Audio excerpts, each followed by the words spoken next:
This is Pet Nation with John Muller. Welcome to Pet Nation, everyone. I'm John Muller, your host, and today we are going to talk about cats, understanding cats. That's a tall order, but we got a very special guest with us. His name is Stephen Quandt, and he's with New York City Animal Care Center. Stephen, welcome to the show. You are an animal behavioralist, is that right? Yeah, I specialize in feline behavior, and thank you, John, for having me. It is a real pleasure to be here today to unlock some of the mysteries of cats. They are so mysterious. They really are. Is it even folly to say that you can understand a cat as a human being? It is folly. Let's be honest. We can't understand them. But, in truth, we can observe them. We just can't get inside their head. I joke, and I do this all the time. I joke that I send emails to cats and they never write me back. So I don't know what they're thinking based on what they tell me. I have to observe them and see what they're thinking based on what they do.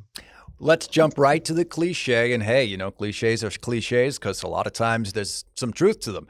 Most people would say that cats are very independent and kind of aloof. True, not true, nuanced? Have at it. So if you were to ask a cat person that question, I think it's fair that they would say, no, they're not aloof.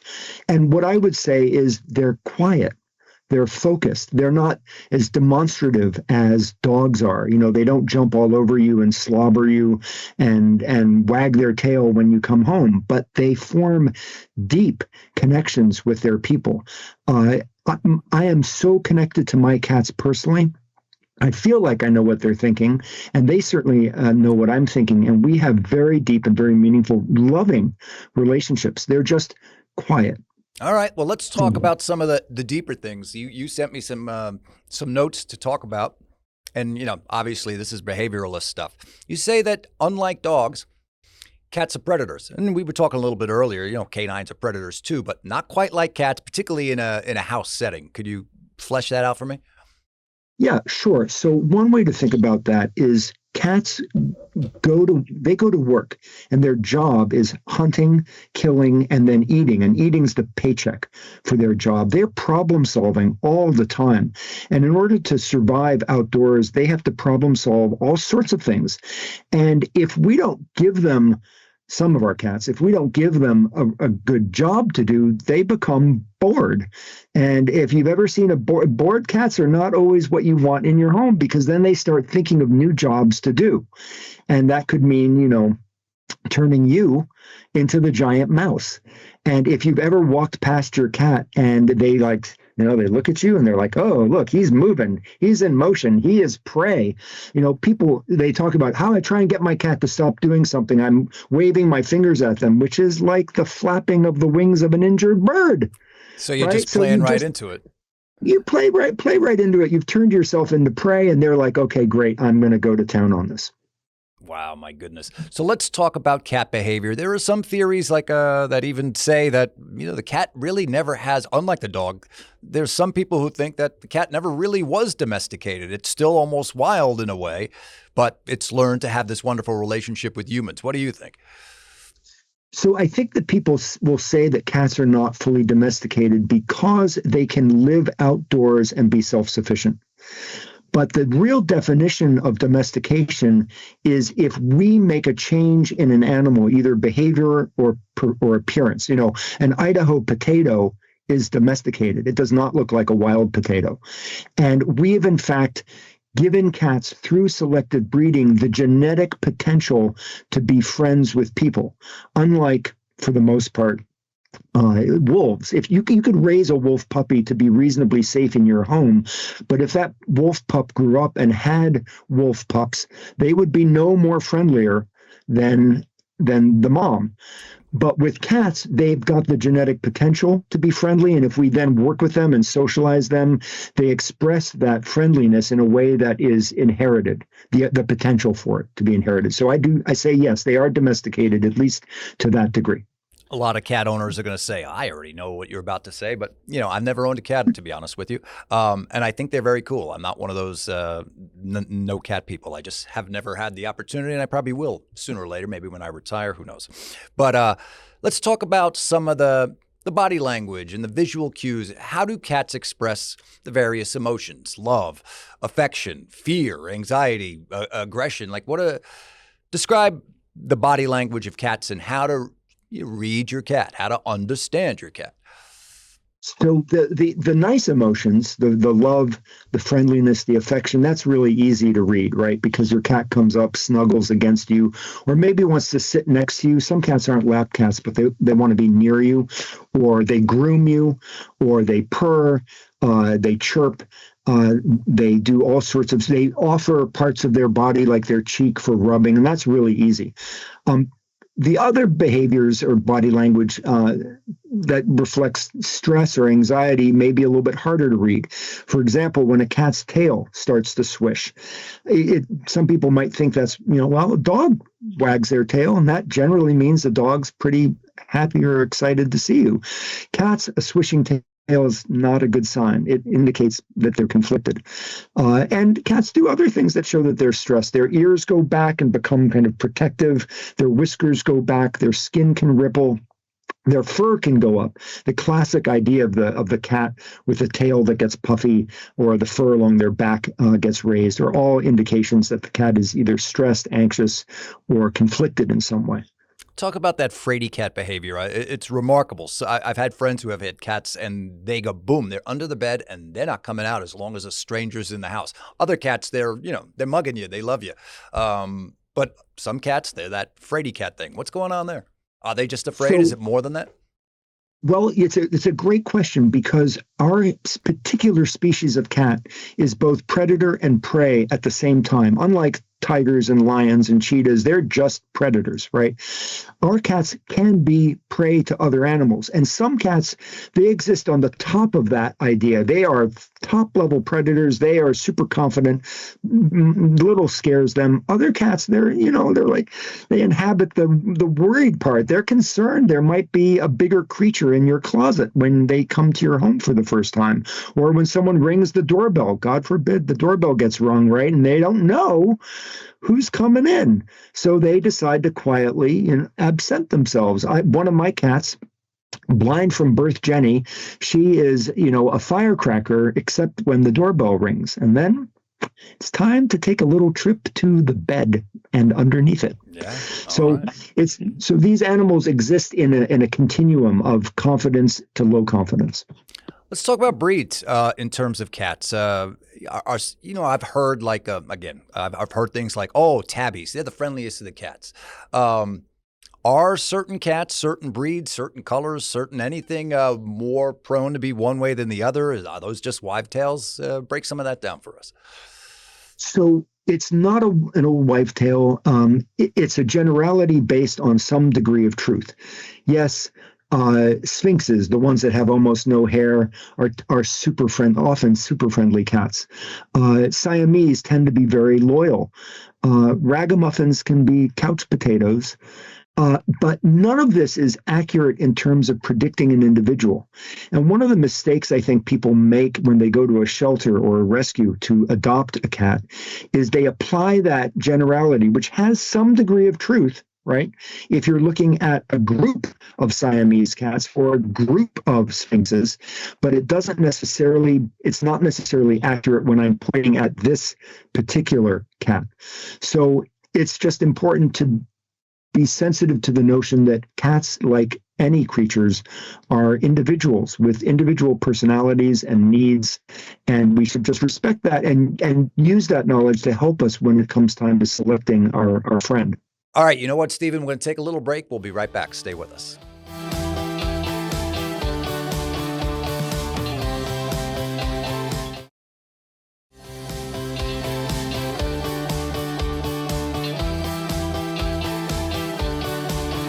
All right, welcome back to Pet Nation with John Muller. Let's talk all things cats. We're talking about cat behavior, understanding cats. And we have a really great expert, a behavioralist from the New York Animal Care Center, Stephen Quandt. Stephen, welcome back. Hey, Stephen, I want to give you an opportunity to plug your website. You just have such great information. You're like the cat whisperer. What's your website so anybody wants to see more? It's really simple. It's catbehaviorhelp.com, all one word, lots of resources on it, catbehaviorhelp.com. You are really wonderful with the understanding cats because they are a mystery. But talking to you, I've learned so much already. We're going to a shelter to adopt a cat. What should we do? What should we keep in mind to go, this is going to be a winning candidate maybe to bring home? What are the cat behaviors I want to see, you tell me, when I go to that shelter saying, I'm in the market for a cat? So the first thing I'd like to mention is the things you shouldn't do that reduces the available cats, reduces the pool. There are a lot of people who come in and they say they want a male because they think males are friendlier than females. Well, tell that to my 2 female cats who are the sweetest things ever. They're adorable. They say they want maybe an orange cat. Okay.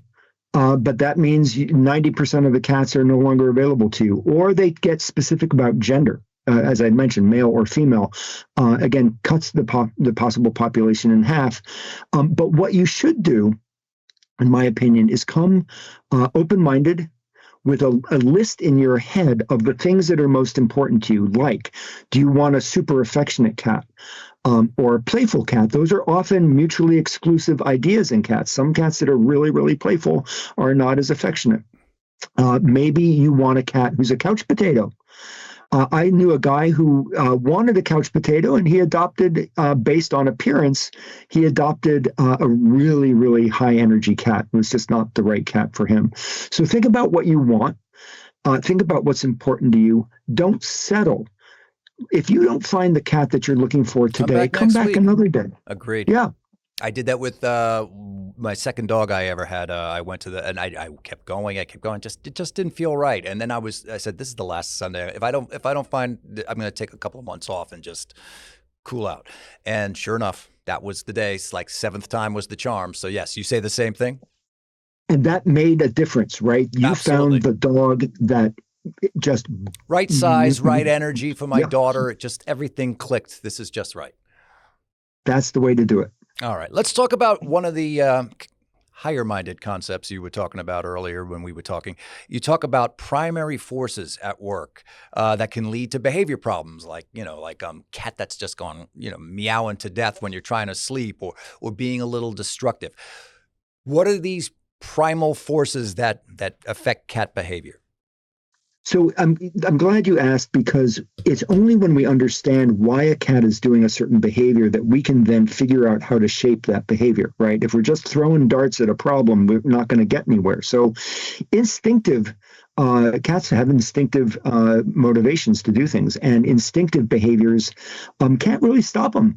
Scratching your furniture, if a cat needs to scratch his nails to sharpen them, to stretch his tendons, his muscles, that's instinctive, and he has to do it. So we need to figure out a way to deal with that.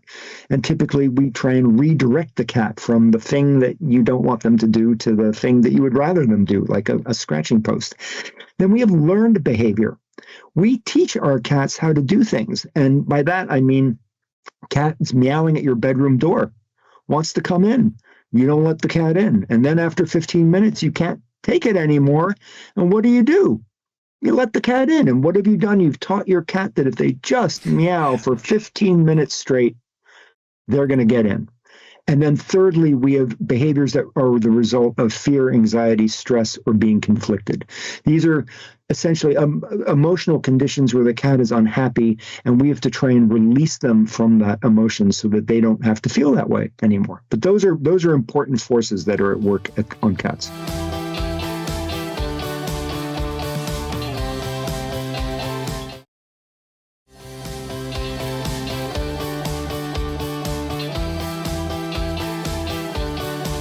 So many dog owners look at cats and are just baffled.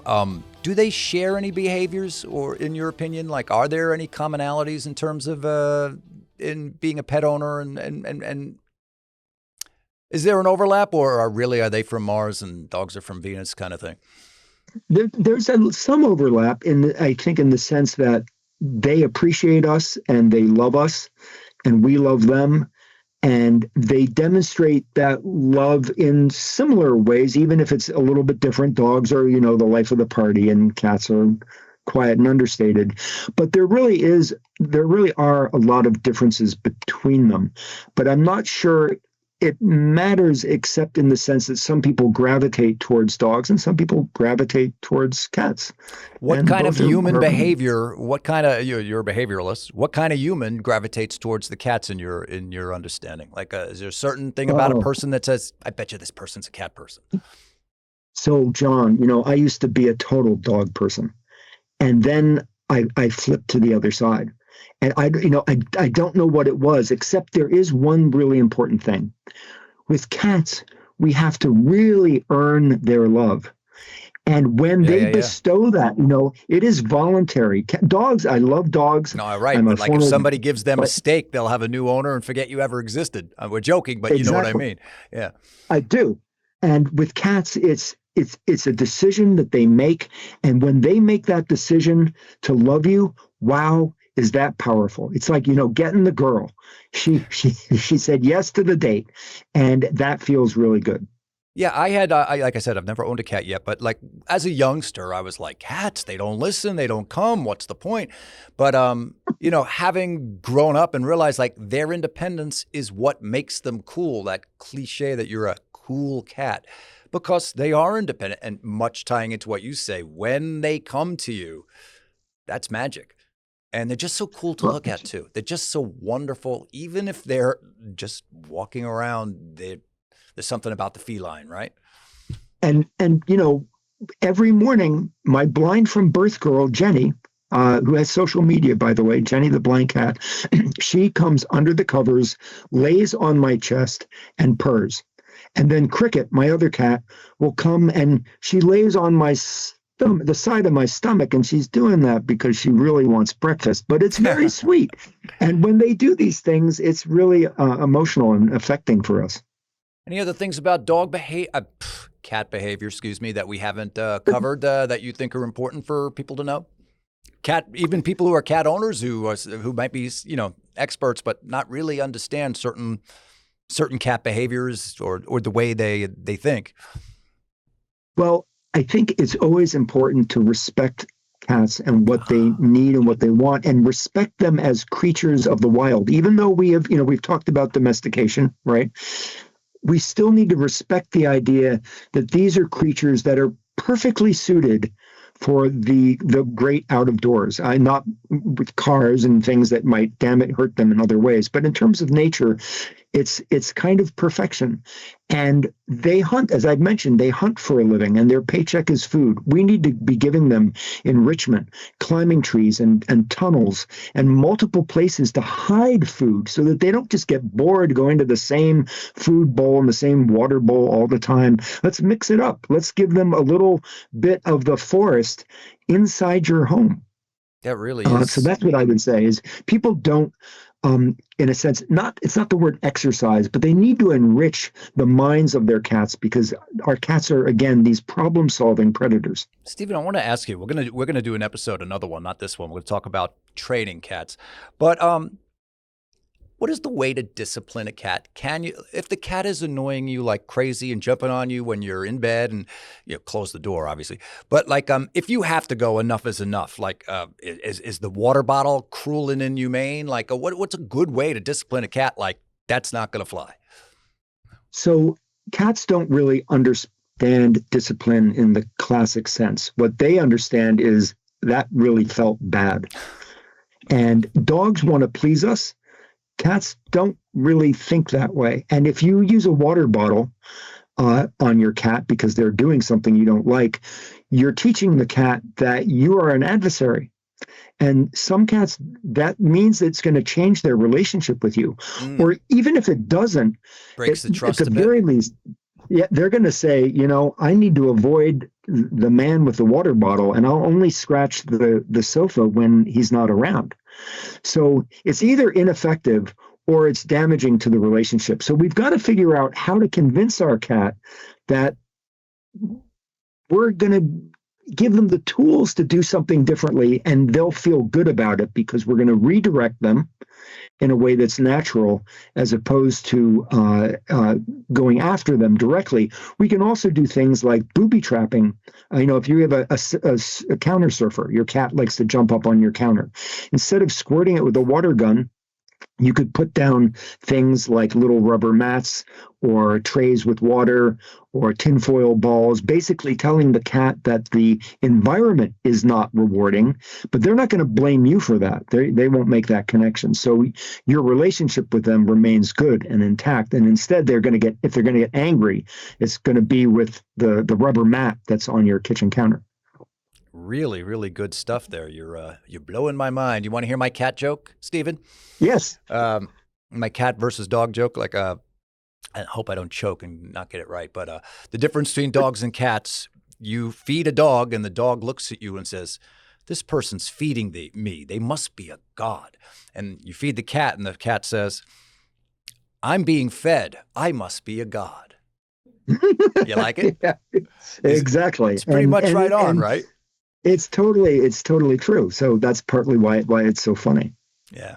All right. Well, I think we covered a lot of great ground in this episode, and we're going to have you come back for another episode, and we're going to talk about the idea of training cats, which is, again, like all things cat, kind of enigmatic, but I know that you got some real good tips, and that'll be a good episode for anybody who wants to try to get their cat to behave in certain ways, maybe eliminate bad behavior, or just encourage something fun like a trick or something like that. So we'll have you back real soon.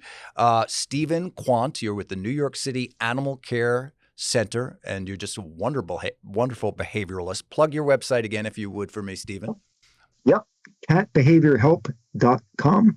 I'm available to help private clients who need help with their cat. Outstanding. All right. We'll see you on another episode. Thank you so much for joining us, Stephen. And thank you for joining us for Pet Nation. And we hope you liked all things cat behavior. I'm John Muller. Have a great day.